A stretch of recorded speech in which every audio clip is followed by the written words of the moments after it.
Bonjour tout le monde, on se retrouve aujourd'hui pour discuter des journées Gold et des marques exclues chez Sephora puisque les journées Gold vont avoir lieu toute la semaine, là du 5 au 10 octobre. Si vous voulez connaître la date de votre journée Gold dans votre Sephora, il faut appeler votre Sephora parce que moi je ne connais pas les dates, ça varie selon les villes.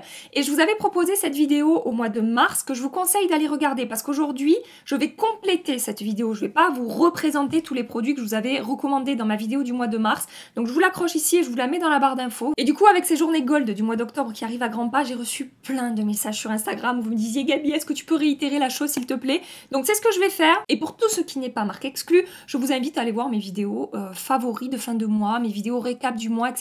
Alors normalement on a un code pour le site internet. À l'heure où je fais cette vidéo je ne l'ai toujours pas. Si je l'ai le jour de la sortie, tout sera dans la barre d'infos évidemment. Donc je vais commencer cette présentation avec les produits NARS que j'ai découvert récemment. Et nous allons surtout parler bronzer. Alors je sais pas si ce bronzer là qui était en édition limitée est toujours dispo chez Sephora. Il s'agit du Paradise Found qui est une édition limitée du bronzer Laguna. Quand on l'achète, il est recouvert d'une pellicule de paillettes qui s'enlève très facilement. Du moment que vous passez un petit peu votre pinceau, les paillettes s'en vont et c'est un bronzer qui n'est absolument pas pailleté. Je vous l'ai présenté en vidéo, je vous ai fait des revues, je vous l'ai présenté dans mes favoris. Il est un tout petit peu satiné. La texture est vraiment fine et ça n'est absolument pas poudreux, c'est vraiment tout doux quand on le touche. Ça sent vraiment le monoï, donc si vous n'aimez pas les produits parfumés, passez votre chemin. Mais si ça ne vous dérange pas et qu'il est toujours dispo, voilà, sur Sephora ou dans vos Sephora, je vous recommande ce bronzer en édition limitée de chez NARS. Alors après, sachez que si il n'existe plus, vous avez le Laguna dans cette version là, donc là c'est la version classique qui n'est pas en édition limitée et qui est aussi un petit peu lumineux et la teinte n'est pas tout à fait la même. Il va être un petit peu plus neutre. Je ne sais pas si on verra la différence à la caméra, mais il est un petit peu plus neutre dans la version classique que dans l'édition limitée. Peut-être il est un tout petit peu plus satiné de ce côté-là. Mais bon, à la limite, ça peut remplacer la version en édition limitée. Et un bronzer vraiment que j'ai beaucoup aimé chez NARS, c'est la version mat maintenant. Là, c'est la teinte Valarta. Et j'aime tout dans ce bronzer. J'aime sa texture, j'aime la manière dont il se travaille, ça se diffuse très facilement, la pigmentation est moyenne, il est vraiment hyper facile à travailler. Et j'aime également beaucoup sa teinte. Donc là, j'ai la main un petit peu bronzée, donc je sais pas si vous le verrez. C'est une teinte vraiment neutre, on le voit comparé aux deux autres en dessous, mais ça réchauffe quand même un petit peu le teint, ça va sculpter le visage. Si vous recherchez un bronzer mat de très bonne qualité, voilà, moi c'est celui-là que j'aurais tendance à vous recommander dans cette vidéo. Alors petite parenthèse qui n'a rien à voir avec cette vidéo, si vous entendez du bruit dans mon micro autour de moi, tempête de vent aujourd'hui dehors, en plus je dois sortir là, je vais aller manger avec une copine. Je vais finir comme une folle. Je pense que je vais attacher mes cheveux. Quand je vous dis qu'il y a beaucoup de vent, c'est que ça fait claquer mes volets, ça fait un petit peu craquer la maison et tout. Donc voilà, je voulais vous prévenir, peut-être ça s'entendra au micro. Et deuxième chose, si vous voyez que j'ai une tache là, je pense que ça se voit, que j'ai une tache ici. Vous allez encore pouvoir vous moquer de moi. J'étais en train de me coiffer et cette mèche-là me saoulait fortement. Je sors la laque de son tiroir, je me mets comme ça pour venir asperger ma mèche pour qu'elle reste en place, qu'elle ne tombe pas dans mes yeux pendant la vidéo. À part que le trou de l'embout, il n'était pas tourné vers la mèche, il était tourné vers mon œil. Donc clairement, je me suis balancé un spray de laque dans la gueule et dans l'œil. Et vu qu'on est sur une laque ultra forte, ça m'avait en fait fait des plaques de laque que j'ai enlevées à la pince à épiler. Comme si ça pelait en fait. Et donc voilà, j'ai pelé la laque que j'avais sur le dessous de mon œil et ça m'a enlevé mon maquillage. Et j'ai essayé d'en remettre un petit peu mais ça n'a pas bien marché. Voilà le genre de truc qui m'arrive dans la vie que vous ne voyez pas forcément sur YouTube. C'était les deux petites choses que je voulais vous dire avant de continuer. Parenthèse fermée. Toujours chez NARS et toujours un bronzer. Que voulez-vous, les bronzers NARS sont d'excellente qualité. Cette fois-ci, c'est une version liquide. C'est le Laguna Liquid Bronzer qui se présente comme ça avec un flacon pompe. Ça c'est pareil, en fait, tous les produits, la plupart, je pense, oui, tous les produits que je vous présente aujourd'hui, vous les aurez vus passer normalement en vidéo sur ma chaîne. Si vous recherchez un bronzer liquide, ce bronzer-là de chez NARS est excellent. Alors la teinte est assez chaude, attention. Si vous préférez les teintes plus froides ou plus neutres, ne vous tournez pas vers ce bronzer. Mais c'est un excellent produit, ultra fin, qui va déposer un voile teinté sur votre peau tout en légèreté. Il est super facile à travailler, pas de démarcation. C'est presque une eau en fait, il est hyper fluide et ça se fond complètement à la peau. Alors c'est pas autant une eau que le Titoutan de chez By Terry, que j'ai déjà bien descendu quand même, je suis en train de m'en rendre compte là cet été, je l'ai beaucoup utilisé ce produit. Bref, c'est pas aussi liquide que le Tea to Tan de By Terry, mais c'est quand même très fluide et du coup hyper fin. Et ce produit là, c'est grâce à vous que j'ai découvert parce que quand j'ai commencé à m'intéresser aux textures crème et liquide, j'ai reçu plein de messages où vous me disiez Gabi, il faut absolument que tu testes le Laguna liquide de chez NARS. Et merci parce que c'est voilà, c'est devenu un de mes bronzers favoris. Toujours chez NARS, j'ai deux blushs maintenant à vous présenter. Tout d'abord le blush Behave, c'est celui que je porte aujourd'hui, c'est un blush mat. Regardez-moi ce joli rose qui n'est pas du tout vif, rose bonbon, rose Barbie, c'est vraiment un rose très doux qui va un petit peu teinter vos joues de manière très nude et très naturelle et c'est vraiment ce que j'adore avec ce bronzer, avec ce blush pardon. Je vous ai fait un swatch ici. Les blushs mat de chez NARS sont d'excellente qualité, très fins. Un poil poudreux, un tout petit peu poudreux, mais franchement, une fois déposé juste sur la joue, c'est super joli, la pigmentation est très bonne. Et un autre blush, mais qui a une teinte un petit peu particulière, que j'ai tendance à utiliser comme un blush bronzer, mais plus comme un bronzer en fait, c'est cette teinte-là qui est la teinte Zen. Alors je vous préviens tout de suite, au niveau du swatch, vous n'allez pas voir ce que ça donne, ou très peu, ou si j'en applique 3 tonnes, attendez, je vais essayer d'en appliquer 3 tonnes, parce que j'ai les mains, comme je vous ai dit, un petit peu bronzées, et ça ressort pas très bien. Donc là, vous voyez, on est vraiment sur une teinte très froide. C'est mat, mais pareil, c'est pas un 100% mat. Il y a un petit côté, tout petit côté satiné. C'est le genre vraiment de texture que j'aime parce que du coup, ça rend ces textures, je trouve, plus fondantes que des produits qui sont complètement mat. Si vous recherchez vraiment un produit froid pour structurer un petit peu votre visage, très facile à travailler avec un fini plutôt mat, vous pouvez regarder ce produit-là. Et dernier produit de chez NARS, je vais passer très vite dessus parce qu'il était dans ma vidéo du mois de mars, mais je l'aime tellement que je me suis dit que j'allais lui refaire un petit peu honneur dans cette vidéo. C'est le Tinted Glow Booster, qui est un booster d'éclat teinté. J'ai la teinte Light Calvoya. Je vous l'ai présenté en action dans plein de vidéos, mais très récemment, je l'ai utilisé dans ma vidéo se maquiller en 15 minutes. Je vous l'accroche ici, c'est celle qui est sortie la semaine dernière. Et je vous ai redit que voilà, que j'adorais cette... je dis que c'est une base, mais c'est vraiment un booster d'éclat teinté en fait qu'on peut appliquer comme une base lumineuse ou qu'on peut appliquer comme produit en fait tout seul sur le visage. C'est lumineux mais pas trop, c'est-à-dire quand je... laissez-moi travailler. Cette teinte-là, c'est pas grave, j'ai mélangé avec le blush et tout, hein, mais...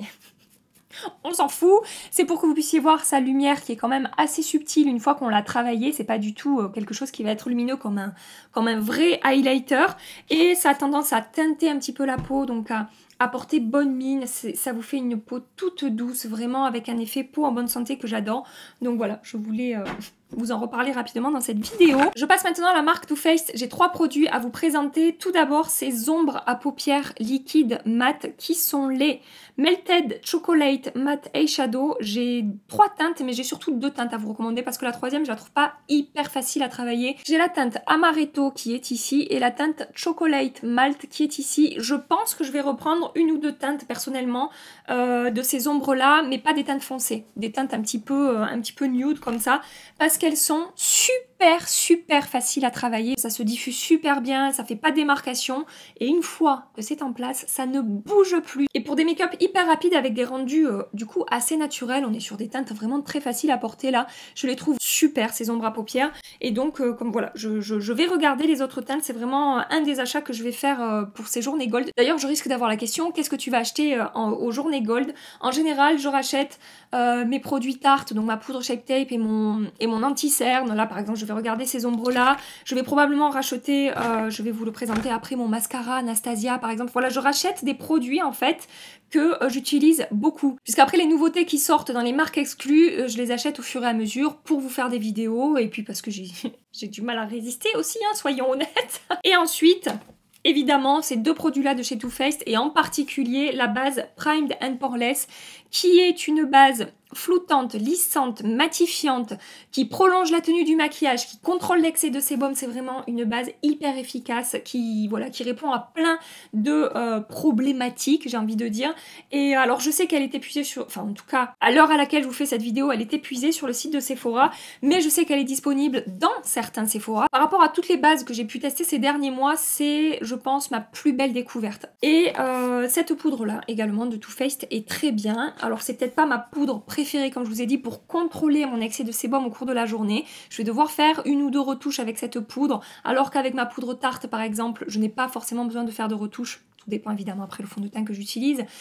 Mais par contre, je la trouve vraiment floutante et lissante et elle est super efficace pour ça.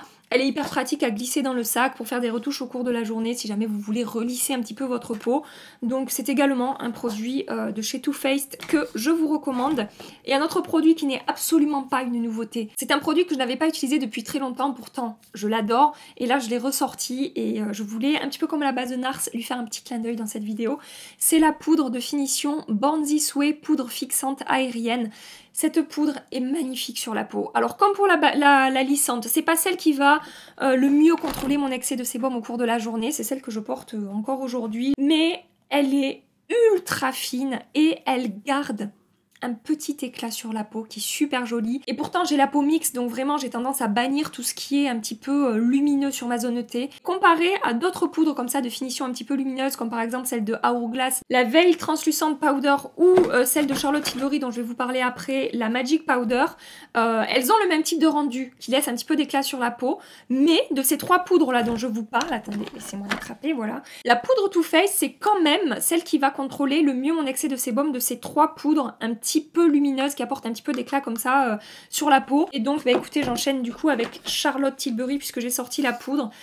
La Magic Powder, alors ça n'est pas une poudre qui est sortie récemment, hein, ça fait un moment qu'elle existe, mais ça fait je sais pas un mois à peu près que là je l'utilise très régulièrement sur le contour de mon visage, pas sur ma zone T celle-ci. Si je l'applique sur ma peau mixte, je vais quand même briller un peu trop rapidement à mon goût, mais sur les contours de mon visage, elle va flouter un petit peu la peau, elle va embellir mon grain de peau. J'ai vraiment la peau toute douce et vraiment super jolie. Le gros point négatif de cette poudre, c'est qu'elle schlingue. Voilà, vraiment elle pue. Alors il y en a qui disent qu'elle sente le moisi. Moi, je trouve qu'elle sent le plastique en fait. Ça n'est pas une odeur qui reste sur ma peau. Une fois que vous l'avez appliquée, vous ne le sentez pas toute la journée comme certains produits parfumés comme les produits Huda par exemple, Huda Beauty.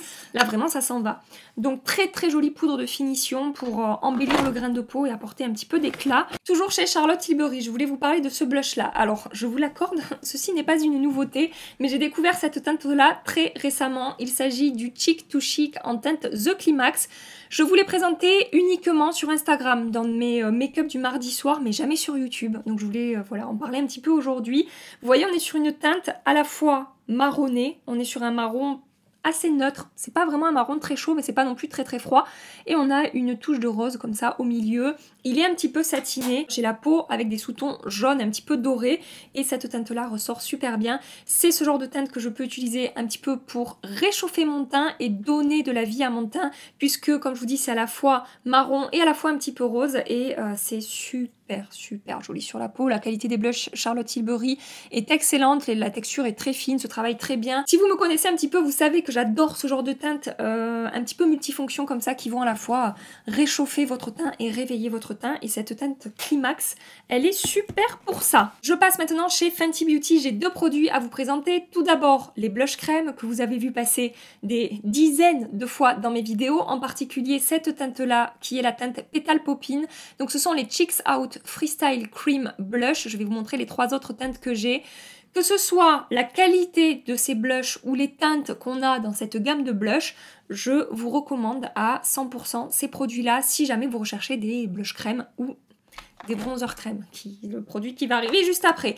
Donc au niveau de la texture, c'est hyper facile à travailler avec une éponge ou un stippling brush du style le 122 de chez Zoeva, qui ressemble à ça. Ces blushs là vont teinter votre peau mais en transparence en fait. Ça va pas être un blush très opaque et très pigmenté, et du coup ça a un rendu super naturel. Pour les no make-up c'est parfait. On peut quand même moduler un petit peu, si vous y revenez vous arriverez à construire quelque chose d'un petit peu plus opaque, mais vraiment ce que j'adore avec ces blushs, voilà, c'est leur effet.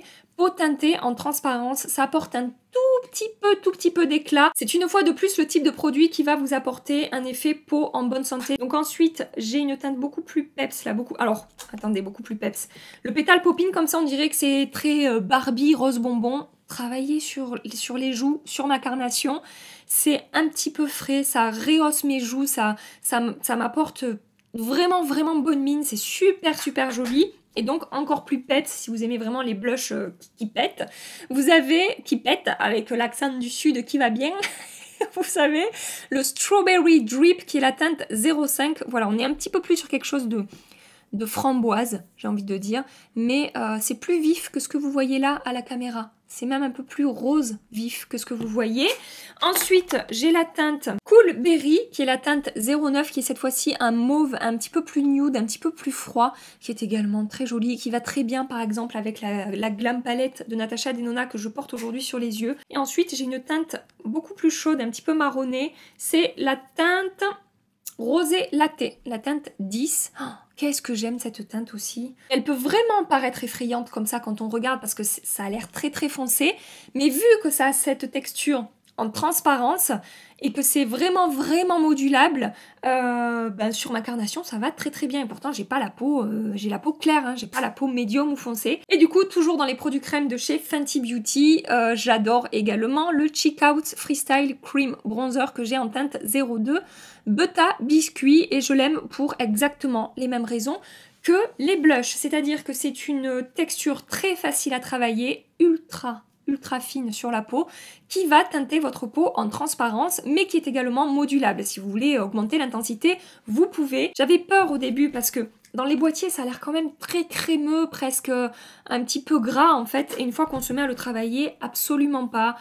Voilà, ça laisse un peu d'éclat. La teinte Beta Biscuit est ici, on est sur une teinte un petit peu noisette, c'est assez chaud, mais il y a quand même un sous-ton un peu neutre dans cette teinte-là. Ces produits crème Fenty Beauty sont excellents, je vous en ai assez parlé dans mes vidéos, je vous ai fait des revues avec, j'ai fait plusieurs make-up avec. Vous savez que j'aime ces produits, ça sort pas comme ça de je ne sais où. Chez Anastasia Beverly Hills maintenant, j'ai 2 produits à vous présenter. Sans surprise, le Lash Brag Mascara que j'arrête pas de vous présenter en ce moment. Ça a été une très belle découverte ce mascara. Il est sorti au printemps ou au début de l'été, je ne sais plus trop, et je l'avais d'abord acheté en format voyage, puis du coup je l'ai acheté en full size parce que j'adore son rendu sur mes cils. Alors attention, les cils, comme pour tout le reste de toute façon, d'une personne à l'autre, le rendu d'un mascara va être complètement différent selon l'orientation qu'ils ont, selon la courbure qu'ils ont. Ça dépend aussi de l'épaisseur de vos cils, de la quantité de cils que vous avez, bref, ça peut tellement être différent d'une personne à l'autre que le rendu d'un mascara va être complètement différent d'une personne à l'autre. Donc sur mes cils, qui sont quand même déjà assez longs et assez fournis, je trouve qu'il a un super joli rendu. Il va m'apporter du volume, de la longueur, de la courbure. Il tient du matin jusqu'au soir. Il ne transfère pas, il ne fait pas de petites chutes au cours de la journée. À chaque fois que je le porte sur Instagram, vous êtes des dizaines à me demander c'est quoi ton mascara, il a un rendu de dingue sur tes cils. Dans la vraie vie, même mon père la dernière fois me dit mais c'est des faux cils que t'as ou quoi, mon père? Je lui dis non papa, c'est toi qui m'as donné ça. Il me dit mais comment ça se fait que ça se voit autant aujourd'hui? Et je lui ai dit parce que j'ai mis un mascara qui fonctionne super bien sur mes cils. Et toujours chez Anastasia, je voulais vous recommander le Brow Pen, qui est un feutre à sourcils qui est sorti très récemment. Moi j'ai la teinte granite, je vous l'ai montré en action dans une vidéo. Si vous voulez aller la voir, je vous l'accroche ici. Et donc c'est un feutre avec lequel vous pouvez dessiner des faux poils dans vos sourcils de différentes épaisseurs. Par contre, la pigmentation est vraiment très bonne avec ce produit. Et des fois, j'ai tendance même à un petit peu trop appuyer, du coup, ça marque un petit peu trop dans mon sourcil. Et ce que je fais, c'est que j'alterne entre le Brow Blade de chez Urban Decay, qui est à double embout et qui a également un embout feutre. Donc là, c'est la teinte Blackout, qui a une teinte plus légère, en fait. Moins noire intense que le Anastasia Beverly Hills, je vous montre. Donc ici, vous avez le Urban Decay et ici, vous avez le Anastasia. Et du coup, selon les endroits et selon les trous que j'ai dans mes sourcils, je vais alterner entre ces deux pour essayer d'avoir un rendu à peu près naturel. J'arrive bientôt au bout. Je voulais vous reparler très rapidement de ces 2 produits-là de Sephora Collection que je vous ai présentés dans ma vidéo favori du mois de septembre. Je vous l'accroche ici. Tout d'abord, ce crayon à lèvres qui est le Lip Stain Liner que j'ai en teinte Pink Tea. Mais je pense, comme pour les ombres à paupières Too Faced, racheter d'autres teintes là avec le code GOLD. Ces crayons sont vraiment d'excellente qualité. Ils ont un très bon rapport qualité-prix. Je vous ai déjà dit que je trouve qu'on est sur un dupe des crayons à lèvres de chez Kat Von D, que ce soit par la texture très crémeuse et fondante, leur tenue qui est vraiment très longue, c'est encore celui que je porte aujourd'hui sous mon gloss, et ils sont confortables, la texture est fine, ils prolongent la tenue des rouges à lèvres ou des glosses qu'on va appliquer par-dessus. Ils sont super ces crayons de chez Sephora Collection, ils sont dans la même collection que les rouge à lèvres sans transfert. Et du coup, je trouve que cette gamme-là, Lip Stain chez Sephora, est très réussie. Et toujours chez Sephora Collection, je vous ai recommandé ce baume à lèvres là, qui est le Lip Stories Balm que j'ai en teinte Date Prep. En ce moment, c'est quand même pas mal la mode des baumes à lèvres teintés comme ça. Et celui de Sephora Collection, celui-ci là, est vraiment très joli. La texture ne file pas, ne coule pas, c'est pas très gras. Je trouve que c'est une texture assez crémeuse et très agréable à porter. Je l'ai acheté justement pour essayer de vous trouver un baume teinté qui apporte un petit peu de lumière et qui teinte de manière naturelle vos lèvres parce qu'on en trouve partout en ce moment mais dans des marques plus chères et ça fonctionne super bien. Voilà, donc je voulais vous en reparler aujourd'hui. Je vais juste réappliquer mon petit gloss. Pat McGrath d'ailleurs, hein, grosse recommandation chez Pat McGrath qui est une marque exclue. Les gloss, là c'est la teinte Sunset Rose. Le dernier produit que je voulais vous présenter aujourd'hui, c'est un produit de chez Ilia. Il faut vraiment que je teste un petit peu plus cette marque parce que ce produit-là est rentré dans mes blushs favoris en, je sais pas, en 1 jour ou 2 jours de test. Il s'agit du Color Haze Multimatte Pigment que j'ai en teinte Waking Up, qu'on peut utiliser comme blush ou sur les lèvres. Alors je vous avoue que sur les lèvres, je suis pas ultra fan. C'est un peu trop mat à mon goût et moi qui ai souvent les lèvres un petit peu sèches, ça a tendance à marquer un petit peu, ou alors il faut que j'applique un gloss par-dessus, mais ce truc-là en blush, c'est tellement joli. Alors attention, malgré le fait que ça soit un produit liquide comme ça, c'est hyper pigmenté et c'est beaucoup plus opaque, par exemple, que les blushs Fenty que les blushs Fenty que je vous ai présenté tout à l'heure. Vous voyez, c'est beaucoup plus opaque et beaucoup plus pigmenté en fait. Et ce produit-là est super facile à travailler malgré sa pigmentation. Alors attention, il faudra avoir la main légère, mais quand je vous dis que c'est facile à travailler, c'est que c'est un produit liquide que je peux appliquer par-dessus mes produits poudre. Et il a un fini, là vous ne le verrez pas parce que j'en ai quand même appliqué beaucoup, mais une fois travaillé sur la peau, il a un fini mat. Il ne laisse pas de texture crémeuse sur la peau. Les Fenty Beauty, un tout petit peu, c'est très léger même tout petit peu, donc ça c'est pareil, c'est un produit que je vais racheter à l'occasion des journées gold sur le site de Sephora. Je vais prendre d'autres teintes. Voilà, c'était le dernier produit de mes recommandations marque exclue pour les journées gold du mois d'octobre chez Sephora. Si vous avez d'autres recommandations à faire, surtout n'hésitez pas, venez compléter ma vidéo, je vous attends dans les commentaires et puis venez papoter avec moi de tout ça. Ça me fait toujours plaisir de passer un moment avec vous dans les commentaires. Si cette vidéo vous a plu et qu'elle vous a été utile, vous pouvez la liker avant de partir, ça fait toujours plaisir de voir vos likes. Et si vous voulez continuer les aventures YouTube avec nous, n'hésitez pas à vous abonner et à nous rejoindre ici tous les jeudis soirs et les dimanches matins. En attendant ma prochaine vidéo, je vous accroche 2 vidéos ici, n'hésitez pas à aller voir. D'ailleurs, je vous accroche celle du mois de mars. Comme ça, vous pouvez aller voir ce que je vous ai recommandé au mois de mars. Je vous fais des milliards et des milliards de bisous. Prenez soin de vous et à très bientôt. Bye bye.